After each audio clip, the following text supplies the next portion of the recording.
먼저 우리 10절 올려보도록 하겠습니다. 우리는 그가 하나님이 주님이 성령님이 만드신 바라 그리스도 예수 안에서 선한 일을 위하여 지으심을 받은 자니 이 일은 하나님이 전에 예비하사 만세 전에 택정함을 입었죠. 예비하사 우리로 그 가운데 즉 예수 그리스도의 힘, 능력, 말씀 가운데서 행하게 하려 합니다. 사탄 가운데서 어두움 가운데서 행하는 것이 아니라 빛 가운데 밝음 가운데 말씀 가운데 하나님의 은혜 가운데 행하게 하려 함이니라. 할렐루야. 여러분 하나님이 우리를 만드신 것 믿습니까? 우리의 주인이 하나님 맞아요? 로드십이라고 그러죠. 로드 주님이라고 그러죠. 킹 주님. 우리의 왕 하나님 맞아요? 우리의 주인 우리를 지으시니까 하나님 맞아요? 그러면 하나님이 마음대로 하셔도 됩니까? 그건 아닌 것 같아요. 우리가 만약 하나님이 나의 주인이시라면 주인 마음대로 하셔도 되는 거예요. 믿습니까? 이것을 믿음이라고 그래요. 하나님의 뜻대로 우리의 삶이 인도함 받기를 원합니다. 때로는 하나님이 나를 다스리고 하나님이 나를 마음대로 하시면 내가 힘들어요. 그런데 나는 교회 나오고 기도하고 신앙생활하는 목적이 내가 원하는 방향이 있는데 그 길 잘 갈 수 있도록 하나님이 헬퍼 기능만 해주시면 돼요. 이것은 아직 믿음이 없는 단계입니다. 종교생활로 교회 나올 때는 왜 교회 나오느냐? 교회에 나와서 내가 심신을 수련하고 마음의 위로를 얻고 잘 안 되는 문제, 인간의 노력의 한계에 부딪히는 경제적, 육체적, 건강의 모든 문제 한계에 부딪힐 때 한계와 시간과 공간을 뛰어넘는 하나님이 나를 조금 때때로 도와주셨으면 좋겠다. 이렇게 해서 나오시는 분들이 대부분이에요. 자, 그것이 나쁜 건 아니에요. 처음 단계는 그렇게 해서 시작은 됐어요. 첫 단추는 그렇게 해서 끼워졌는데 그 다음 단추 끼고 그 다음 단계 올라갈 때는 거기에 머물러 있어서는 안 돼요. 하나님이 우리를 왜 만드셨는가? 나 같은 죄인, 허물과 죄로 죽었던 나를 왜 구속하셨는가? 그 다음 단계가 있는데 바로 선한 일을 위해서 나를 지으셨다. 할렐루야. 믿게 되기를 바랍니다. 사랑하는 성도님들, 절대 우리 인간은 악한 일을 위하여 지음받지 않았습니다. 근데 사람들이 참 악해요. 악한 일을 위하여 지음받지 않고 선한 일을 위하여 지음받았는데 선한 일을 행하는 인간은 거의 찾아보기 힘들고 굉장히 이기적이고 악한 삶을 살아가요. 왜냐? 하나님이 먹지 말라 손대지 말라고 하는 벌써 선악과부터 따먹으면서부터 하나님이고 주변이고 이웃이고 아무 상관없어요. 나는 내 인생을 살면 되는 거예요. 나만 편하면 되는 거예요. 이기적인 삶을 살아가는 것이죠. 이것을 일컬어 타락이라고 그래요. 변질된 것이죠. 그래서 선한 일을 위하여 살지 않고 악한 일을 위하여 삽니다. 자, 그러다가 어느 날 예수 그리스도의 십자가의 보혈의 능력으로 말미암아 새 사람을 입었어요. 구원함을 받았습니다. 그리고 새 사람으로 재창조함 되었어요. 옛사람이 아니에요. 새 사람이에요. 겉사람으로 살지 않아요. 속사람으로 살아요. 보이는 사람이 아니라 안 보이는 숨은 사람으로 살아요. 그 사람의 삶은 어떤 사람이냐? 다시 에덴의 동산에 하나님 목적대로 창조의 섭리대로 선한 일을 위하여 살게 되는 거예요. 자동적으로 회복되는 거예요. 하나님 앞에 은혜를 입었다면 구원을 받았다면 선하게 사는 거예요. 근데 우리가 선한 일 그러면 자꾸 떠오르는 것이 윤리와 도덕적인 선을 생각해요. 그것이 아닌 것은 아니지만 그것이 다가 아니라 성경이 말하는 선이라고 하는 것은 믿음을 얘기하는 건데 뭐에 대한 믿음이냐면 하나님에 대한 믿음이에요. 하나님이 내 상황을 어떻게 이끌어 가시던 결국은 합력하여 나를 지으신 하나님이 나를 가장 잘 아시는 하나님이 나에게 가장 좋은 것으로 채워주신다고 하는 분명한 확신을 믿기 때문에 상황과 환경에 흔들리지 않고 그 하나님을 끝까지 붙잡는 은혜, 그것을 일컬어 신실한 믿음이라고 하는 거예요. 그 신실한 믿음이 있을 때 우리는 끝까지 마귀의 유혹에 빠지지 않고 신실하게 선한 일을 위하여 살 수가 있는 겁니다. 야고보서 4장 17절에 야고보 장로님이 그런 표현을 썼는데요. 자막을 한번 띄워볼게요. 사람이 선을 행할 줄 알고도 행하지 아니하면 죄니라 그랬어요. 자, 선한 일을 위해서 우리가 지음을 받았어요. 그러면 우리는 선을 위해서만 살아요. 근데 이건 악한 일이야. 이건 선한 일이야. 근데 이 선한 일은 내가 안 해도 돼 라고 생각될 때가 있어요. 그것은 성경에서 뭐라고 말하냐면 죄라고 말하고 있어요. 사람이 선을 행할 줄 알거든. 하나님이 전문 지식을 주셨고, 하나님이 건강을 주셨고, 하나님이 지위를 주셨고, 하나님이 권세를 주셨고, 하나님이 물질을 주셨고, 하나님의 창조의 원리의 질서대로 선한 일을 위하여 지으심을 받은 인간에게 주신 모든 기프트, 탤런트들을, 은사들을 총동원해서 선하게 살아야 되는데, 앞에 선이 주어졌는데 굳이 내가 이것까지 해야 되겠는가? 내가 다 먹고 이기적으로 살자, 이렇게 선을 행할 줄 아는데 하지 않으면 그것이 죄라고 그래요. 다시 한번 말씀드립니다. 사람은 선한 일을 위하여 지으심을 받았고, 살아서 죽을 때까지 선한 일만 해야지 악한 일을 하면 안 돼요. 그런데 중간 지대는 없어요. 사람이 하는 일이 다 선한 결과 아니면 악한 결과가 나오는데, 선한 일을 행하지 않고 있으면 악한 결과가 나오게 되어 있어요. 그러므로 끝까지 선을 향해서 달려가야 돼요. 그 선을 향해서 달려간다는 것이 말씀대로 산다는 거예요. 성경 원리대로 산다고 하는 거예요. 하나님이 기뻐하는 것 나도 좋아하고, 하나님이 싫어하는 것 나 절대 안 하는 것, 그것이 바로 선을 행하는 자의 삶이라고 하는 거예요. 우리 교회 표어가 하나님을 기쁘시게, 사람들을 행복하게, 그런 표현이죠. 로마서 14장 18절을 볼게요. 그리스도를 섬기는 자들, 자, 예수쟁이들은 어떻게 살아야 되느냐를 두 가지로 두 토막을 내고 있어요. 자, 예수쟁이들은, 그리스도를 섬기는 자는, 첫 번째는 그 일이, 그 결과가 하나님 기뻐하시는 일이냐 아니냐, 이거 보라는 거예요. 두 번째는 사람에게도 칭찬을 받는다. 즉 사람이, 상대편이 행복한 거예요.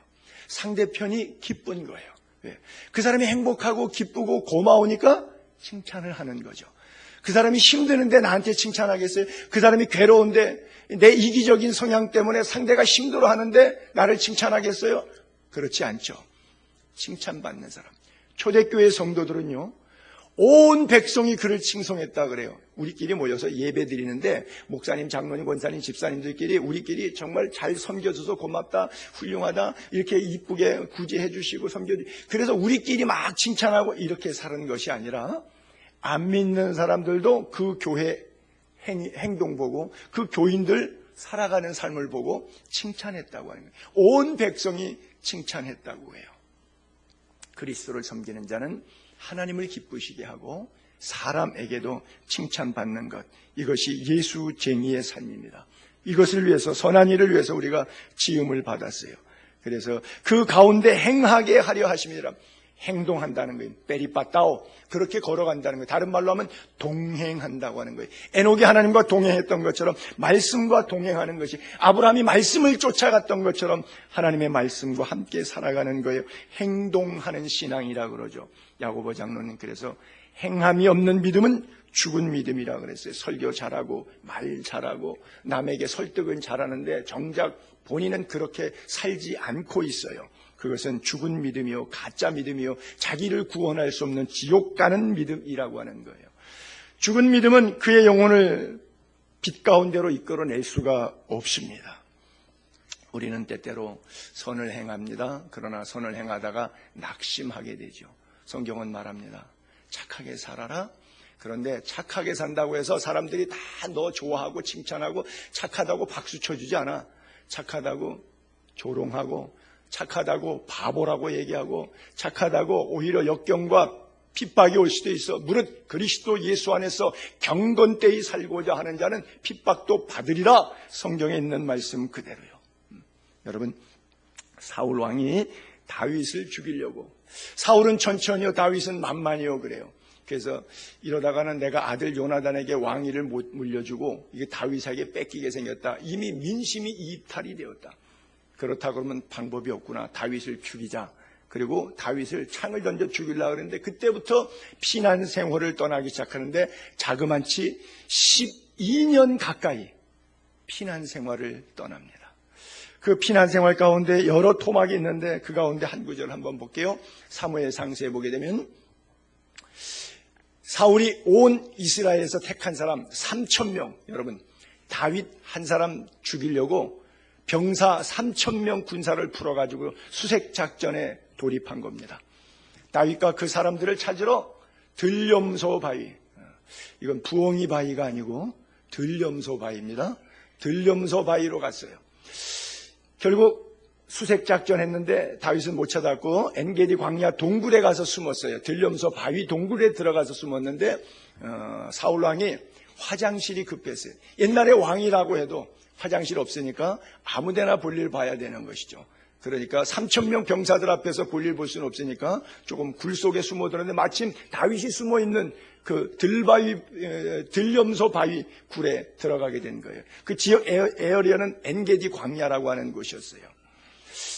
그런데 옷자락을 쫙 폈겠죠. 왕이니까 긴 도포자락 옷을 죽일 수 있는데 칼로 죽이면 그만인데 옷만 살짝 피어내요. 그리고 죽이지 않죠.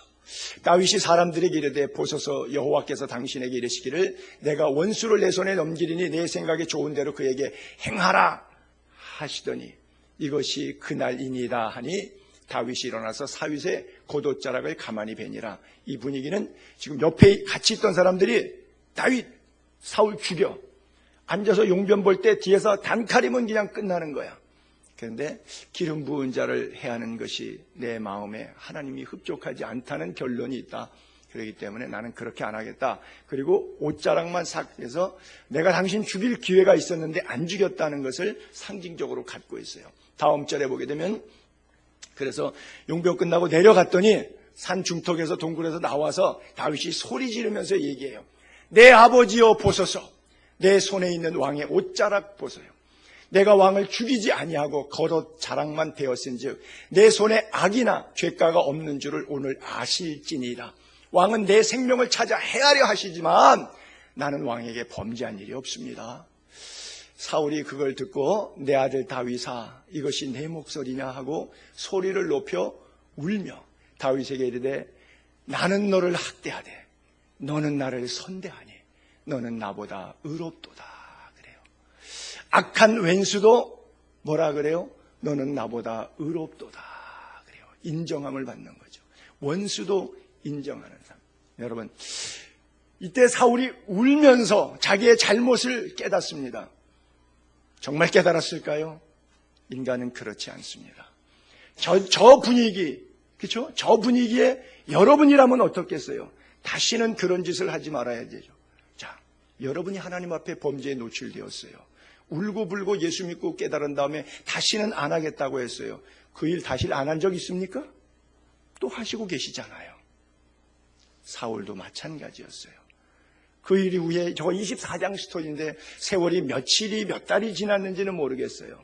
조금 잠시 세월이 지났는데 그거 잊어버린 거예요. 26장으로 넘어가 볼게요. 사울이 일어나 광야 이름이 십, 아까는 엔게디 광야였었는데 지금은 이제 십이라고 하는 광야에 다윗을 찾으려고 또 갑니다. 이스라엘 택한 사람 이번에도 3,000명과 함께 십 광야로 죽이려고 또 가요. 그 울면 뭐해요? 맨날 예배당 와서 하나님 앞에 울면서 기도하면 뭐해요? 생쇼 하지 마세요. 그래서 어쨌다는 거예요. 그 눈물이 무슨 의미가 있어요? 또 죽이러 가는데 선한 일을 회개하고 악한 일을 회개하고 선한 사람 되겠다고 해놓고 또 가잖아요. 근데 병사 진영에서 잠을 잘 때 다윗과 그 일행들이 들어가는데 마침 하나님께서 잠을 콜콜 재우는 바람에 다윗이 야밤에 사울 왕의 텐트에 들어갔는데 깨닫지 못하는 거예요. 그래서 죽일 수 있는데 또 죽이라고 하지만 부하가 아브넬이 같이 따라갔는데 군대장관 아브넬이 죽입시다 그랬는데 안 죽여요. 내가 손을 들어 여호와의 기름 부은 자를 치는 것을 여호와께서 금하시나니 너는 그의 머리 곁에 있는 창과 물병만 가지고 나가자. 그래서 창과 물병만 가지고 나가요. 그 다음에 멀리 가서 또 언덕에 올라가서 소리를 칩니다. 아침에. 사울이 이르되 내가 범죄하였도다. 내 아들 다윗아 돌아오라. 내가 오늘 내 생명을 귀하게 여겼은즉 내가 다시는 너를 해하려 하지 아니하리라. 내가 어리석은 일을 하였으니 대단히 잘못되었도다 하는지라. 또 창과 물병 보여주고 이래도 나는 죽이지 않았는데 왜 자꾸 나를 해하려 하십니까? 왜 선을 악으로 갚으십니까? 라고 해요. 그때 사울이 그렇게 고백했어요. 내가 잘못했다. 내가 또 범죄했구나. 대단히 잘못되었도다 하는지라. 그래요. 여러분, 그리고 추격전이 멎은 게 아니에요. 사람이 그렇다니까요. 여러분, 이건 사울의 죄가 아니라 오늘 우리들의 죄예요. 이 땅을 살아가는 우리들의 모습을 적나라하게 표현해 주고 있는 거예요. 여러분, 이 세 아들 다윗을 만나니 이는 내 마음에 합한 자라고 한 다윗, 성경에 가장 많은 이름이 등장되는 다윗, 왜 그랬을까요? 성경대로 살겠다고 몸부림치를 쳤어요. 비록 선을 행하니까 착하네, 영광스럽네, 복받아라, 이런 것이 아니에요. 단칼에 죽여버렸으면 끝났을 텐데 선을 행할수록 어려움이 오네요. 이게 웬일입니까? 이러면 예수 못 믿죠. 예배당 가서 충성봉사 잘했더니 집안에 더 패망하더라. 이러면 예배당 못 나가는 거죠. 못 나가죠. 시험 드는 거죠.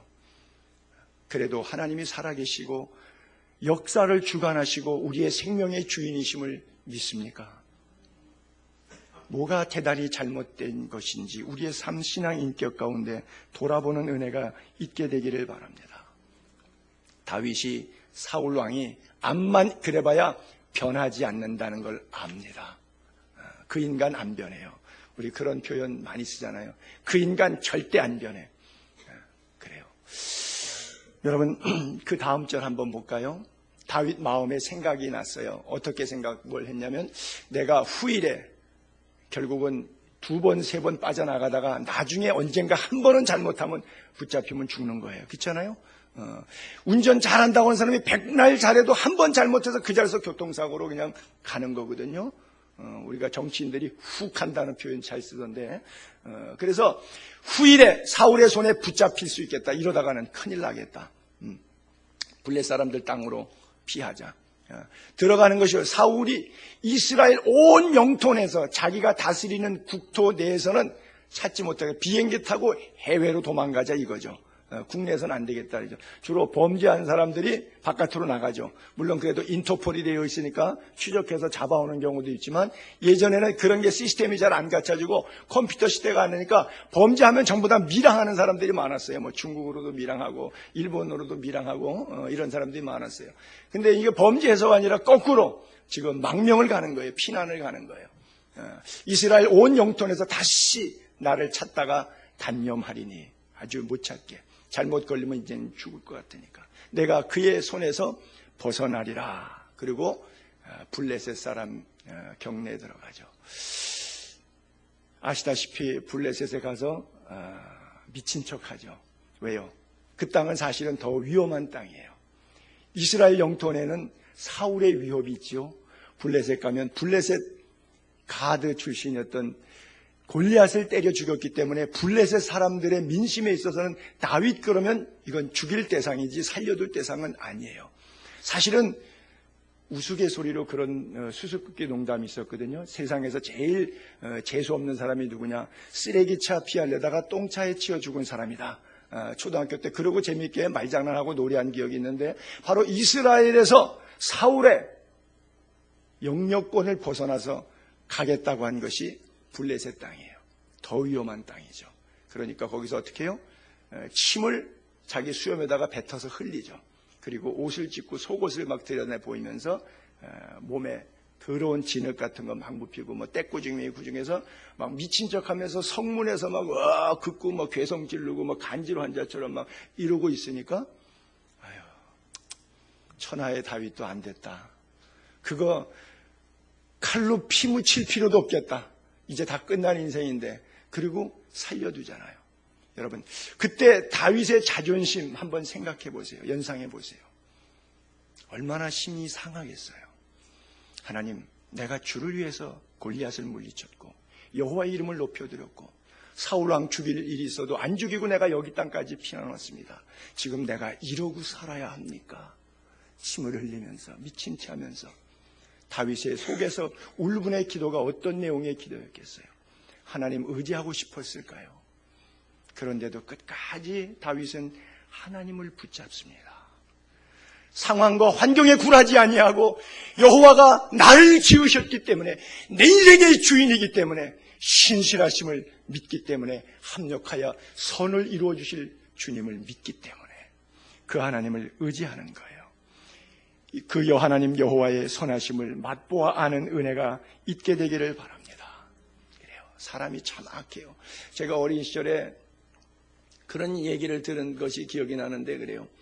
어두운 밤길 걸어갈 때 제일 무서운 게 사람이라고, 사람 만나는 거라 그래요. 근데 제가 어린 시절에는 그 말이 이해가 안 됐어요. 사람 만나면 어두운 밤길에 길동무가 되고 또 무슨 짐승이나 뭐가 올 때 도움도 될 수 있으니까 사람 만나는 것이 좋죠. 근데 어른들이 예전에 그런 말씀하셨는데 그게 뭔 소리인지 어릴 때는 반감이 생기고 이해가 안 됐는데 지금은 그게 왜 이렇게 이해가 잘 되죠?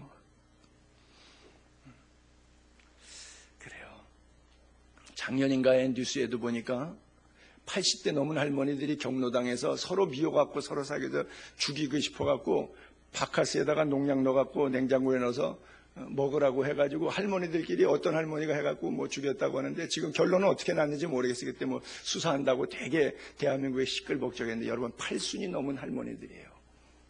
무슨 삶의 애착과 애증이 그렇게 많아서 상대를 농약을 바카스에 넣어갖고 그렇게 죽이고 싶겠어요. 그때 할머니들 한 서너 분 돌아가셨죠. 그래서 큰 사건이 났죠. 죄성이 이렇게 강한 거예요. 여러분 얼마나 죄가 이렇게 섬뜩하게 강합니까?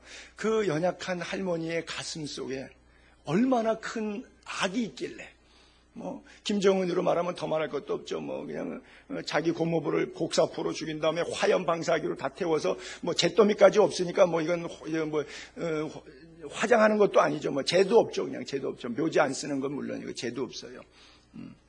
친형을 독살하질 않나. 사람이 악하면 얼마나 이렇게 악할 수가 있어요. 그렇죠? 근데 그게 그 사람 이래서가 아니라 사울 이래서가 아니라 그 할머니 이래서가 아니라 김정은 이래서가 아니라 이쯤이 바로 나 자신이라고 하는 거예요. 우리들 안에 이 속성이 있다는 거예요. 그 사람들은 특별한 사람인 것이 아니라 바로 내 안에 기회가 주어지지 않아서 상황과 여건이 그렇게까지 진행되지 않았을 뿐이지 그보다 더 극악무도한 일들을 얼마든지 범할 수 있는 존재가 우리들이라고 하는 거예요. 그렇게 사악한 우리를 허물과 죄로 죽을 수밖에 없던 그 외인들, 이방인, 나그네의 삶을 살았던 우리들에게 십자가의 보혈로 찾아오셔서 속량해 주신 하나님의 은혜 얼마나 고맙냐. 사도 바울이 이방 땅 에페소에 몸된 교회를 세워놓고 거기에 모인 성도들에게 이 편지를 보내고 있는 거예요. 너희가 나그네와 같았고 주인이 아니란 말이에요. 외인이었고 외국인 같았고 그리고 이방인이었는데 지옥의 자녀들이었는데 천국 백성으로 삼아진 하나님 얼마나 감사하냐. 이후로의 삶에 있어도 어떻게 살아야 되냐. 하나님이 우리를 왜 만드셨는데 무엇 때문에 만드셨는데 선한 일을 위하여 지으심을 받은 우리가 아니냐. 그 가운데 행하여야 될 것이 아니겠느냐라고 이야기하고 있는 거죠. 제가 좋아하는 복음성가의 가사말, 제가 노래를 잘 못 부르니까 그냥 가사로 읽을게요.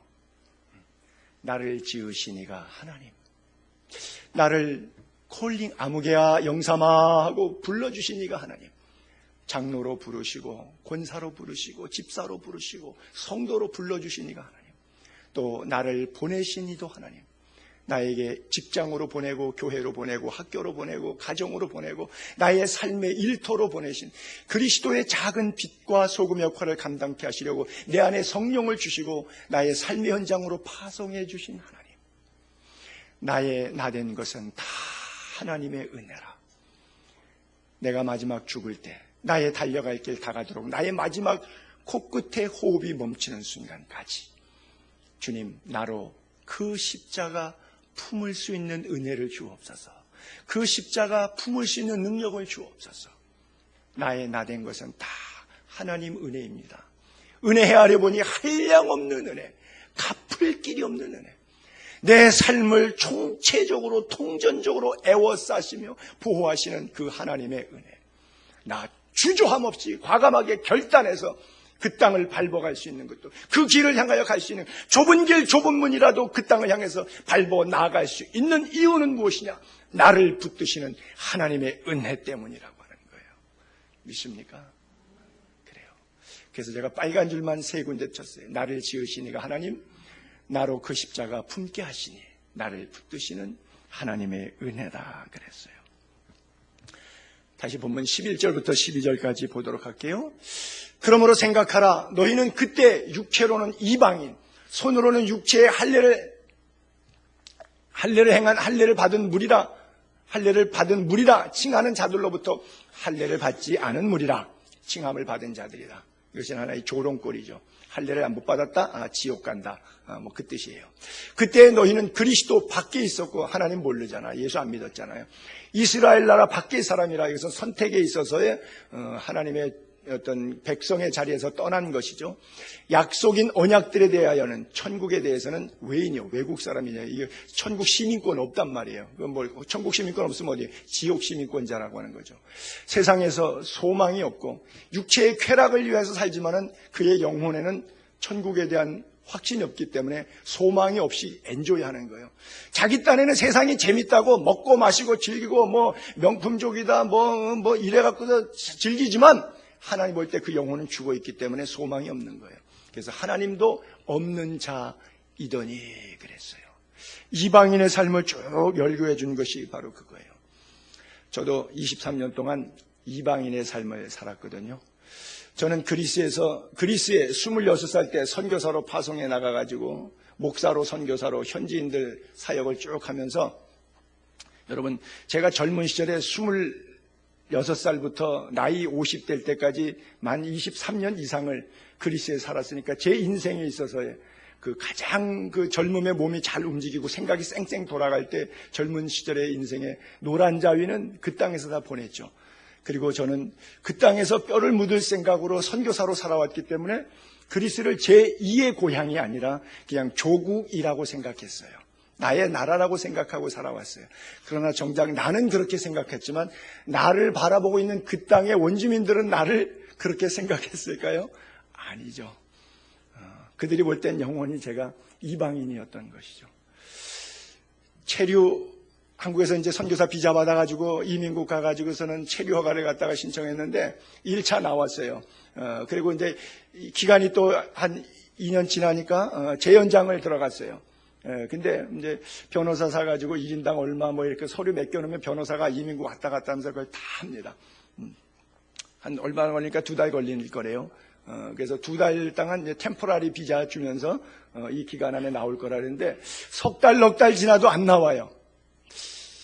그래서 제가 그 서류를 좀 달라 그래서 이민국에 찾아갔는데 이게 서류가 자고 있는 것 같으니까 좀 깨워야 될 것 같다고 그래서 찾아갔어요. 그랬더니 그냥 가서 기다리래요.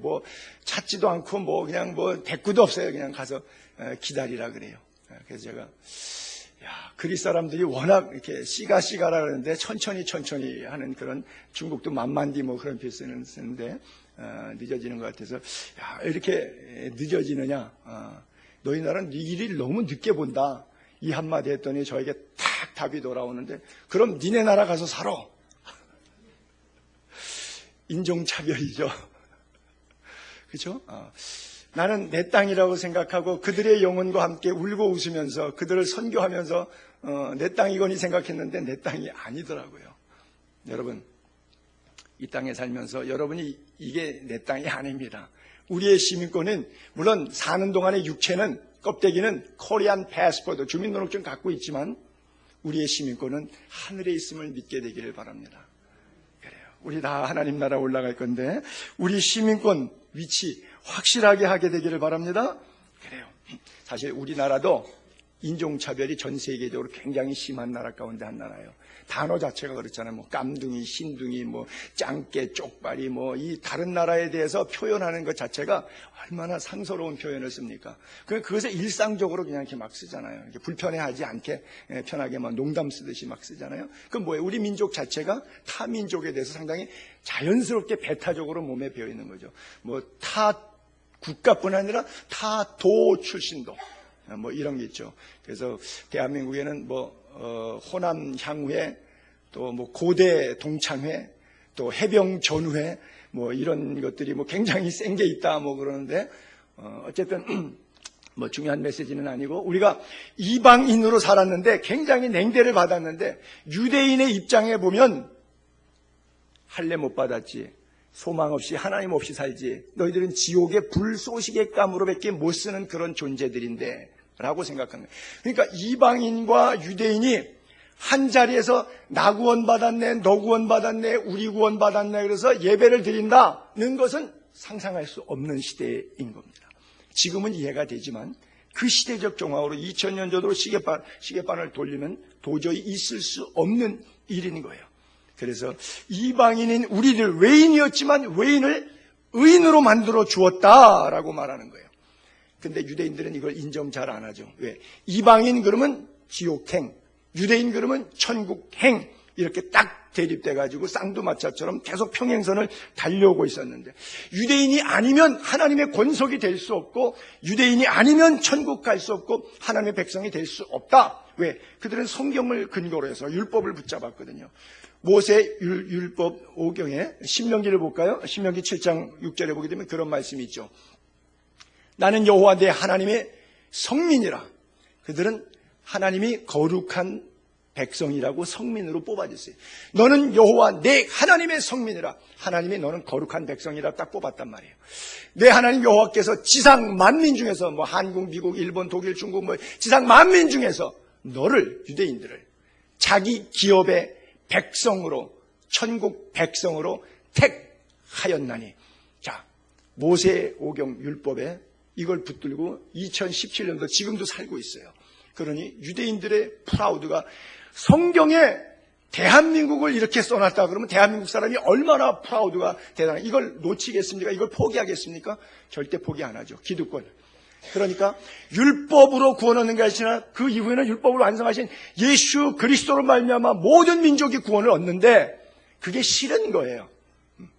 선생님이 나를 사랑해서 일로 와봐, 교무실에 와서 초콜릿 하나, 캔디 하나 줬단 말이에요. 그래서 야, 선생님이 나만 이뻐하는구나, 굉장히 선생님이 사랑을 독차지하는 것 같아서 행복했어요. 근데 그 다음날 알고 보니까 모든 애들이 다 받았어. 그때는 갑자기 불쾌해. 어제는 고마웠는데 오늘은 왜 갑자기 불쾌해지죠? 왜 마음이 변한 거예요? 총무선생님이 초콜릿 다시 뺏어갔나요? 아니에요. 여전히 받은 것은 받은 거예요. 그런데도 불쾌하죠. 유대인들이 딱 이 감정인 거예요. 자기들만 구원받아야 된다고 생각하는 것이죠. 사실이었지만, 그러나 하나님께서 예수 그리스도의 십자가의 피로 휘장을 찢으시면서 모든 민족이 구원을 받게 만드는데 그게 싫은 거예요. 이게 뭐예요? 교회 안에 텃세라는 거예요. 교회마다 뭐 창립 멤버라든지, 이 교회에서 내가 장로가 됐다든지, 이 교회 뭐 예를 들어서 뭐 100년 된 교회 내가 60년째 우리 3대가 다 이 교회 다녀라고 하는 거라든지, 이런 연조 타령들이 유대적 신앙을 갖고, 율법적인 신앙을 갖고 살아가는 사람들. 그래서 새신자들이 발붙이기 아주 어려운 그런 형태의 교회를 만들어내는 것, 이런 것들이 비일비재하게 많은 것이죠. 유대인들이 이방인들 예수 믿게 하는데 굉장히 어려움을 준 거예요. 그들이 갖고 있는 성경에 참 좋아하는 건, 예수님께서 가나안 여인이 귀신 들린 내 딸을 고쳐달라 그랬더니 자녀의 떡을 취하여 개들에게 던짐이 마땅치 않다, 이런 걸 유대인들은 너무나 좋아해요. 왜? 이방인들은 개 같은 종자들이다 이렇게 생각하고, 지옥의 불 쏘시게 땔감으로 밖에 쓸 이유가 없는 존재들이다 이렇게 생각하니까 그것을 아주 고소하게 생각하는 것이죠. 그런데 예수님이 오셔서 그것을 허물으십니다. 가이사랴 이태리 백부장 고넬료의 가정에 가서 밥 먹고 예배하고 성령 체험하고 안수하고 집회하고서는 돌아왔더니, 가이사랴에서 예루살렘까지 그저 한 키로 조금 더 되는데 이렇게 왔더니 예루살렘 교회가 뒤집어졌습니다. 베드로가 세상에 이방인하고 밥 먹고 왔다고. 사실 베드로도 밥 안 먹을 사람인데 사도행전 10장에 환상이 내려와서 보자기에 미운 물건, 구약의 모세율법에 먹지 말라고 하는 물건들이 쭉 내려오는데 잡아먹으라. 아이고 하나님, 나는 더러운 것 율법 어기면서 이런 거 못 먹습니다. 하나님이 음성이 들리면 내가 깨끗하다고 했는데 왜 네가 자꾸 더럽다고 해? 내가 정죄하지 않는데 왜 네가 정죄하냐? 3번 동일한 환상 때문에 할 수 없이 사전에 하나님이 사전 지식 주셔서 믿음으로 알고 갔지, 만약 하나님께서 은혜로 그런 사전 지식을 부어주지 않았다면 안 갔을 거예요. 그래서 그 얘기를 합니다. 그런데 체험한 베드로는 자기 체험이니까 과감하게 가고 행동하고 발언할 수 있지만 자기에게 오지 않은 사람은 얘기해봐야 소용이 있을까요? 없을까요? 없는 거예요. 말이 안 되는 거예요. 우리 서로 받은 그 기쁨은 알 사람이 없도다. 아무도 모르는 거예요. 여러분이 각자 주님을 뜨겁게 개인적으로 깊이 만나는 은혜가 있게 되기를 바랍니다. 그래요. 사도 바울이 끝까지 괴롭힘을 당하지 않습니까? 왜? 유대인들에게 너무 꼴보기 싫은 거예요. 이방인들 구원받았다 이런 소리도 듣기 싫으시는데 자꾸 이방인 구원받았다, 이방인 가운데 하나님 역사한다, 불신자들이 예수 믿는 가운데 주의 성령이 얼마나 뜨겁게 역사했는지를 간증하고 다니니까 얼마나 밉겠어요. 계속해서 사도 바울을 핍박하는 거예요. 힘들게 하는 거예요. 그래요. 유대인들은 이 할례가 무슨 벼슬인 줄로 알아요. 교인들도 오래 다니면 자기가 이 교회 전통적으로 뭐 벼슬인 줄 알고, 목사가, 장로가 뭐 벼슬인 줄로 알고 사는 사람들이 있어요. 대단히 잘못된 신앙들이죠. 그런가 하면 또 반대로 그것 꼴보기 싫어서 작용 반작용의 원리로 유대인들을 바라보면서 이방인들은 막 욕하고 증오하고 미워하는 것이죠. 대표적인 케이스가 1, 2차 대전의 히틀러죠. 유대인들 너무너무 싫은 거예요. 이 상황을 상황적으로 정치적으로 이해하고 있는 히틀러 입장에서는 내가 무슨 한이 있어도 유대인의 씨를 말리겠다 마음에 굳게 결심을 했어요. 그래서 유대인은 무조건 잡아서 다 죽였습니다. 가스실로. 뭐 이유 불문, 잘했냐 잘못했냐, 왜 무슨 일이 있었느냐 하고 아무 상관없어요. 주시라고 하는 것 때문에 무조건 잡았는데 토탈 잡아서 1, 2차 대전에 죽인 사람이 600만 명이 넘어요. 대단하지 않습니까? 여러분, 600만 명. 글쎄요, 부산 인구가 다 해서 한 400만, 450만 된다는데 부산 인구 다 죽인 거 하다가 글쎄요, 거기다가 대구 인구 다 더 쳐갖고 죽였다 그럴까요? 얼마나 많은 사람을 죽인 거예요. 1, 2차 대전 동안. 막 씨를 말리겠다 그랬어요. 그만큼 오히려 히틀러는 이방인이죠. 그 증오와 서로의 증오 속에 그렇게 된 거예요. 그런데 예수 그리스도께서 이것을 허물어 주신 거예요. 에베소서 2장 14절, 우리 오후 시간에 보겠지만 14절 잠깐 띄워볼게요. 그는, 예수 그리스도는 십자가를 통해서 우리들의, 이렇게 이방인과 유대인의 갈등 구조를 갖고 있는 우리들 사이에 화평이신지라. 이 둘, 유대인과 이방인, 이 둘 사이를 하나로 만들어서 한 자리에 예배할 수 있는 자리에, 한 자리에 하나님의 백성, 하나님의 똑같은 자녀라고 하는 자리에, 즉 원수되었는데 중간에 막힌 담, 율법이죠. 막힌 담, 율법을 자기 육체로 십자가의 찢으심으로 휘장이 찢어지면서 이것을 헐으셨다. 사도 바울이 너무 멋있게 표현하고 있어요. 은혜로 완벽하게 해결했던 그 모습을 문자적으로 사도 바울이 참 잘 표현해 줬어요. 당시 상황에 있어서는 넘지 못할 벽이었었습니다.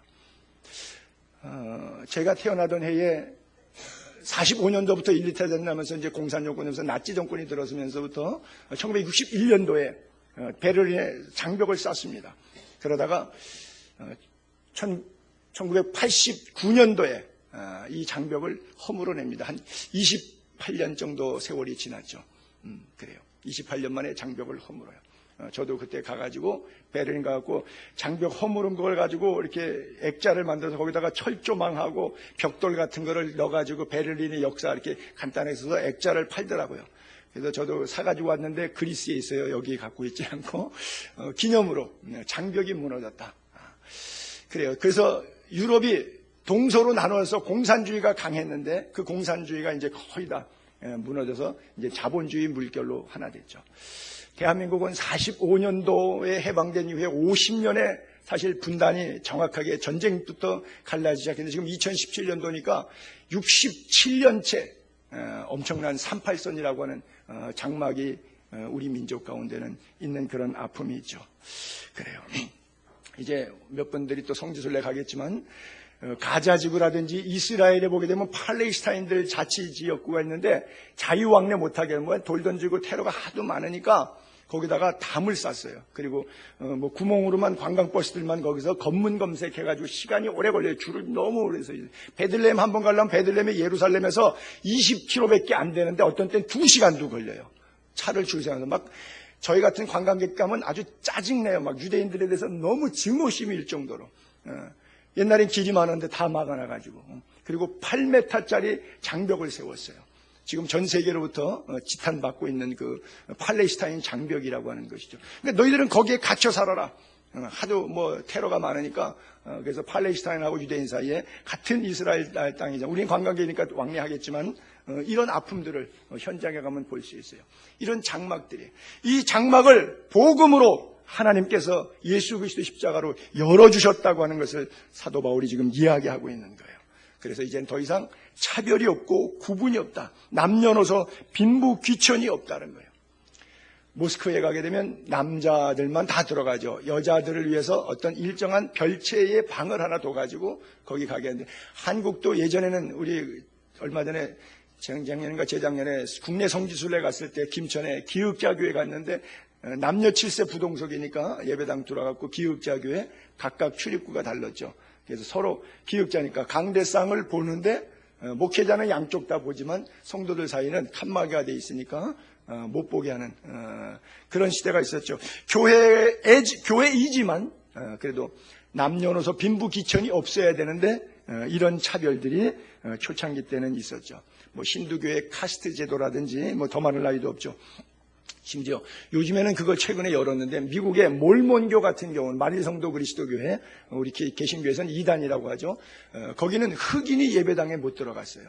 그 유타주의 솔트레이크 시리에 거기 아주 어마어마한 큰 교회들이 있는데 거기는 최근에는 그거 열었어요. 근데 흑인들이 마리성도 그리스도 교회 아마 여러분들이 그 마리성도 그리스도 패찬 달고 양복 탁 입고서는 전도하면서 둘씩 짝지어서 온 사람들 그 사람들은 6년 동안 선교 사역을 평신도들이 다 해야 돼요. 예를 들어서 여러분 같이 일반 교인인데 살면서 6년 동안 선교사로 해야 되고요. 4년은 국내에서 일해야 되고 6년 다 해외 가도 되고 만 4년 가운데 2년은 해외 나가서 사역해야 돼요. 그래서 한국의 뭐 중심 길 같은 데 보면 딱 마리성도 예수 그리스도에서 미국 사람들이 와서 그 짧은 기간 동안도 한국말을 얼마나 설교할 정도까지 물론 잘 온 지 얼마 안 돼서 못하는 사람도 있지만 와갖고 1, 2년만 되면 얼마나 한국말을 퍼펙트하게 잘하는지 몰라요. 2단 사상을 전하는데도 그래요. 근데 그런 열심이 있는데도 불구하고 그 사람들이 흑인들을 교회 못 오게 했어요. 지금은 이미 열었지만은 이런 일들이 교회 안에는 있죠. 왜냐하면 예루살렘 교회도 이방인들은 못 들어가죠. 그래서 이방인의 뜰이 따로 있고 여성들이 못 들어가니까 여성의 뜰이 있고요. 지금도 그리스 가게 되면 정교회 상제단이 있어요. 회중석이 있고 빠빠스라고 하는 신부가 제복을 갖추고서는 이 미사를 집전하는 장소가 있는데 그 뒤에는 성찬기를 놨고 성직자의 가운을 놨는데 칸막이가 돼 있고 옆으로 조그마한 구멍으로 들어오고 나가고 있는데 그 안을 청소를 해야 되는데 보통 교회 청소를 여자분이 하시는데 요 상제단 안에는 남자가 들어와서 청소해야 돼요. 지금도 여자 출입 금지 구역입니다. 거기 아무것도 없어요. 그냥 거미줄 썰어 있는 창고예요. 아주 지저분해요. 저는 몇 번 들어갔는데 남자니까 들어갔는데 아무 상관없어요. 근데도 쓸데없는 차별을 두는 거예요. 우리가 교회 생활하다 보면 뭐 전통이라고 붙잡고 있으면서 쓸데없는 이런 것들로 사람을 차별하는 것들이 있는데 이것은 절대 있어서는 아니 될 것이다. 사도 바울이 그걸 가르쳐주고 구약의 회막 성전에서는 차별이 있었어요. 근데 신약교회는 차별이 없습니다. 왜? 십자가로 휘장을 찢으셨기 때문에 그래요. 그래서 절대 교회가, 특별히 우리 예수에게는 뭐 텃세라든지 연조 타령, 뭐 힘과 물질의 크기에 좌우되는 그런 경향이 절대 없어야 되고요. 제가 우리 교회 개척하고 목회하면서 항상 제일 이렇게 제가 흥분했다 그럴까, 뭐 촉각을 세웠다 그럴까, 그런 부분은 바로 이런 부분들이었어요. 그리고 제가 헌신하신 분들에게는 너무 죄송하지만 이렇게 표현할게요. 헌신하시고 헌신짝처럼 버림받으세요. 그러면 하나님이 알아주십니다. 헌신했기 때문에 빛날라고 하시면 하나님 나라 가면 개털모자도 없습니다. 저 때문에 헌신하셨습니까? 건물에다가 헌신하셨습니까?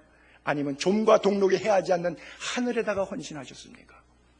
그러니까 헌신하시고 헌신짝처럼 버림받아야 되겠다고 생각하세요. 이게 뭐예요? 세례 요한의 영성이에요. 요한복음 3장 올려볼게요. 세례 요한이 이렇게 표현하죠. 당신 메시아입니까? 설교도 잘하고 세례도 주는데 당신의 영성이 어디서부터 왔습니까? 나는 예수님 신발끈도 감당하지 메고 풀 수 없다. 그리고 그분은 흥하여 하겠고 나는 쇠하여야 하리라 그래요. 다윗의 헌신을 한번 볼게요. 역대상 29장에 다윗이 이렇게 고백합니다. 3,600톤의 전쟁에서 모은 모든 것들을 솔로몬의 성전 지을 수 있도록 건축 헌금으로 드렸어요. 여러분 3,600톤 전리품, 금, 은, 보화를 건축 헌금으로 드려서 그것 갖고 솔로몬이 성전 지었어요. 그런데 이렇게 고백해요. 그 건축 헌금 드리고 나서 이런 고백해요. 부와 귀가 주께로 말미암고, 빨간 줄은 다 주님 거라고 하는 뜻에다가 빨간 줄 쳤어요. 또 주는 만물의 주제가 되사 손에 권세, 능력이 있사오니 모든 사람을 크게 할 수도 있고 강하게 할 수도 있고 다 주의 손에 있나이다. 우리 하나님이여 이제 우리가 주께 감사하오며 주의 영화로운 이름을 찬양하나이다.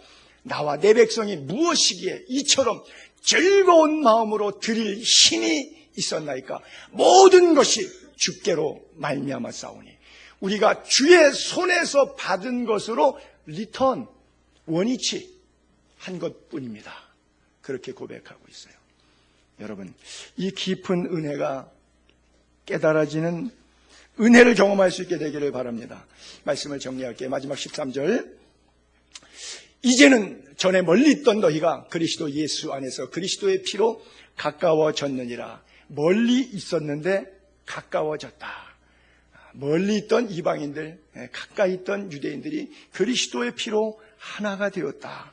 이렇게 표현하고 있어요. 예수의 피. 여러분, 기독교가 얘기할 때 자꾸 보혈, 피 이렇게 얘기하니까 초대교회 핍박받았던 이유 가운데도 하나요. 왜? 기독교인들은 흡혈귀라고. 쟤네들은 원래 이렇게 지하에서 모여갖고 뭐 이렇게 성찬을 마시는데 예수의 피를 마신대. 그러니까 혹시 이렇게 서로 찔러갖고 나오는 피 가지고 마시는 거 아니야? 그리고 식인종 아니야? 예수 살을 먹는데. 그래서 예수의 피는 참된 음료고 예수의 살은 참된 양식이라고 성찬식 하는데 피와 떡을, 살을 나눈대더라. 뭐 이렇게 소문이 자꾸 악소문이 퍼져나니까 이건 뭐 흡혈귀고 식인종이고 그리스도 안에서 서로 사랑으로 입맞추라 그러니까 뭐 간통 뭐 상간 뭐 이런 거 하는 존재 사람들로 아주 추악한 무리들로 정평받았기 때문에 이런 것들은 사회적으로 쓸어버려야 될 못된 존재들이다. 이렇게 오해를 많이 받았던 거예요. 왜요? 우리가 보혈이라고 말하지만은 그리스도의 피. 여러분, 사실은 피를 뒤집어 쓴다는 것은 섬뜩한 거잖아요. 좀 이렇게 표현해서 뭐하는데, 똥을 뒤집어 썼을 때의 흉측함과 피를 범벅히 썼을 때의 흉측함과 어떤 게 더 섬뜩하겠어요? 너무 표현이 리얼한가요? 그러니까 피라고 하는 단어가 아무리 미화시키려고 해도 보물 보자를 써가지고 보혈이라고 하는 단어를 썼다고 할지라도 예수 믿은 여러분들에게는 이게 감각적으로 하도 많이 들어서 별로 바더가 안 될런지 모르겠는데 복음을 전하기 위해서 새로 예수 믿는 사람들은 그리스도의 피로 가까웠다. 피, 이거 안 되겠는데. 다른 건 다 되겠는데 그건 좀 안 되겠다. 이렇게 되는 거예요. 여러분, 예수 피가 가장 능력임을 믿게 되기를 바랍니다. 예수 피가 나를 살려주신 거예요. 예수를 믿는다는 것, 보혈의 피에 가까이 나아가는 거예요. 보혈에 빠지는 거예요. 보혈탕에 들어가면 내 죄가 씻김 받는 거예요. 여러분, 목욕탕에 들어가게 되면 탕 속에 들어가서 한 10분만 앉아있으면 땀구멍 속에 있는 때까지 물속에서 다 풀어져서 나오죠. 너무 듣기 힘드신가요? 예수의 피 보혈 속에 들어가면 빠지면 예수님께서 우리의 원죄와 자범죄를 다 빼내시는 거예요. 깨끗한 정결한 그리스도의 신부로 하나님이 세워주시는 거예요. 그 피에 빠지게 되기를 바랍니다. 오늘은 예화가 참 적절치가 않은데 하여간 투석하는 환자들도 피가 모자라니까 계속 어떻게 해야 돼요? 공급해야 돼요. 어떤 분은 일주일에 2번, 어쩌니 일주일에 3번. 옛날에 그 하영조 목사님도 일주일에 3번씩 하는데 좀 부족해가지고 안 되는 부분들은 일본까지 가서 하시고 오셨다고 그런 설교 시간에 간증하시더라고요. 없으면 죽는 거예요. 투석이 안 되면 죽는 거예요. 새 피가 안 들어오면. 여러분 좀 비유가 좀 그런데 예수 그리스도의 피가 없으면 죽는 거예요. 그리고 그 보혈이 날마다 내 안에서 흐르게 해야 돼요. 새로운 공급을 또 받아야 돼요. 성령으로 재충만 받아야 돼요. 성령 세례는 일회적이기 때문에 한 번 중생하지만은 그 이후에 기름 한 번 넣었다고 차가 영원히 다닐 수 없는 것처럼 다시 리필하듯이 성령의 재충만의 은혜를 받아야 하는데 예수 피로 계속 은혜를 받아야 돼요. 이거를 잘못 가르쳐서 통일교에서 피가름한다고 지가 여자하고 자빠져 자면서 문선명이가 피가름 시켜야 된다고 헛소리했죠. 그래요. 논리적으로는 맞는 거예요. 그리스도인들은 그리스도의 피로 날마다 가까워져야 돼요. 그 피로 날마다 씻김 받아야 되는 것입니다. 참된 신앙생활이 어디에서 시작됩니까? 십자가의 보혈을 경험할 때 비로소 신앙생활은 시작할 수 있습니다. 아무리 교회 수십 년 다녔어도 충성했어도 봉사했어도 헌금 많이 했어도 그리스도의 피에 잠겨보지 못한 사람은 하나님을 만난 자가 아니요 천국을 소유할 수 없는 자입니다. 믿음 생활 단순하게 믿고 아주 쉽게 신앙생활하는 예수의 피에 빠지는 여러분 될 수 있기를 바랍니다. 여러분 한순간에 돼요. 저는 2004년도 아테네 올림픽 할 때 통역요원으로 봉사로 다녔는데 유도 경기장에 갔어요. 그날 결승전이 있다고 그래가지고. 근데 이원희 선수가 뭐 그렇게 성적이 영 좋진 않았어요. 저 뒤에 관중석에 앞쪽으로 엄마가 앉았는데 보니까 엄마가 신학 공부한 여자 전도사더라고요. 아들의 경기 보면서 막 이러고 기도하고 있더라고요. 근데 저는 이제 하여간 통역원으로 가서 봤는데 마지막에 한 판승으로 금메달 따더라고요. 야, 통역하러 갔다가 얼마나 기분이 좋은지 벌떡 일어나서 막 박수치고 뭐 대한민국 만세 나도 모르게 목청 터져라 터졌는데 기분 참 좋더라고요. 여러분 다 진 게임이고 사탄의 밥이 됐는데 마지막 한판 승처럼 그리스도 안에서 예수 그리스도의 피로 뒤집어지는 역사가 있게 되기를 바랍니다. 애써도 울어도 참아도 안 되지만 여호와의 능력으로 가능함을 알기 때문에 한 판이면 됩니다. 그래요. 여러분 말씀을 정리하면서 한 얘기만 할게요. 창세기 19장에 보게 되면 하나님의 예정하심을 입어서 두 천사가 소돔 고모라 성에 롯과 아내와 두 딸을 구원하려고 들어갑니다. 안 나가고 미적거리니까 빨리 속히 나가게 하기 위해서 두 천사가 양손으로 잡습니다. 롯을 잡았죠. 롯이 아내를 잡았죠. 한 천사는. 또 한 천사는 딸이 둘 있었잖아요. 그 딸을 잡았어요. 딱 두 천사가 갔다는 것은 그 땅에 구원받을 사람 4사람밖에 없다는 뜻도 될 수 있어요. 그래서 끌고 나갔습니다. 강권에 의해서 성령의 강권하심 결국 나갔지만 롯의 아내는 뒤를 돌아본 거로 소금 기둥 되었어요. 성령이 끌어주심과 그리스도의 십자가의 보혈의 은총으로 이 자리에까지 나왔지만 다시 옛 생활로 옛 구습으로 세상을 뒤돌아보다가 소금 기둥이 된다면 어떻게 되겠어요? 아마 내가 하나님 앞에서 몹시 내맞을 거예요. 때려서라도 바로 가리켰어야지. 어떻게 해서라도 끌고 천국까지 갔어야지. 그렇죠? 1차적인 책임이 아마 저에게 있을는지 모르겠어요. 여러분 제발 저를 좀 봐주세요. 저를 위해서 천국으로 가주세요. 여러분 천국 못 가면 나 하나님한테 되게 터져요. 그리스도의 피로 우리가 가까워지는 형제와 자매 될 수 있기를 주의 이름으로 축복합니다.